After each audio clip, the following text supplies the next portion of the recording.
So we're in a new series about how can we be the church in our current day and age. Some of you may have heard of Dr. Seuss, and don't want to get myself in trouble already, but I just want to use the redfish and the bluefish from one of his books as a way that we look at the world in our country. So for the bluefish, there's this passion for racial and economic justice, for example. But we tend to not talk too much about things involving sex and gender and family, that type of thing, or we just lots of independence there. Then we have kind of the redfish way of looking at the world and talk a lot about our duty to the country and fighting secularism. Then we're kind of quiet on issues of racial justice and gun control and things like that. The bluefish way talks about the rights of the individual. Redfish, the needs of the country. It's kind of interesting because bluefish likes big government and redfish likes small government. So sort all that out. I have been a part of church structures that have basically been completely co-opted by either the redfish or the bluefish way of looking at things. By the way, these things get smaller and thinner every time I buy them, but you get these cross purposes.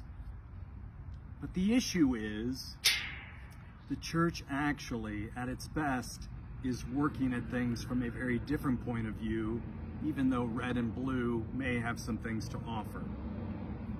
Here's what I mean.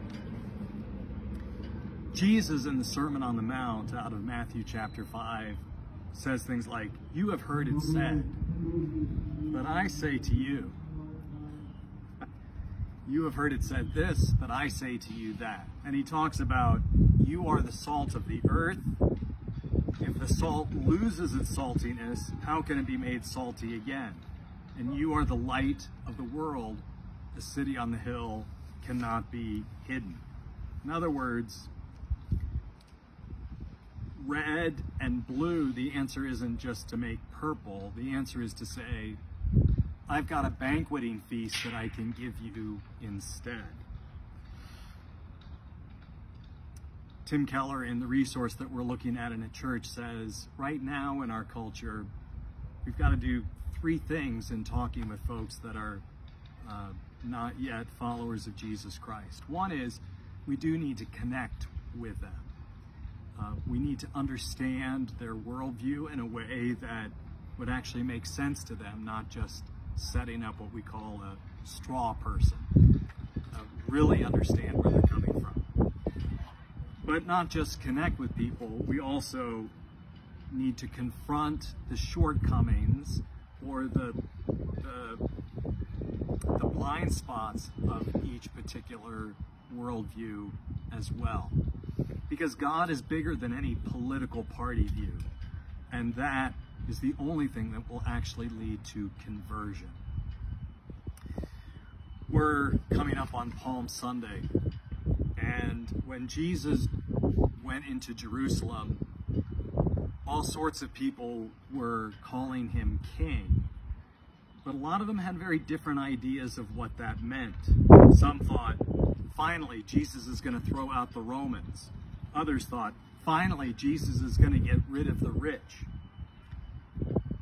But Jesus, while coming into Jerusalem, came in on a donkey, not on a horse. And he came in as a king, but as a servant king. He was coronated, yes, but on a cross. And the people to the right and the left of him were criminals. The way to power, the way Christianity talks about it, is to let go of it. Because Jesus Christ, by letting go of everything that we thought we have to pursue, actually became exalted above all. Friends, the church is called to trust in Jesus Christ rather than anything this world has to offer, and that's when we become attractive. The early church actually overcame the Roman Empire during the time of the plagues. Perhaps we have something to learn about that right now, because when everybody else was running away, the church was running towards the problem, helping the sick, allowing themselves to lose their lives in the name of the one who came to us and was not afraid of the sickness we had, ran towards us, gave up his life that we might find it. Friends, let this Holy Week remind us of who we truly are as the church, as we reach out to our neighbors with the good news of great joy. God bless you.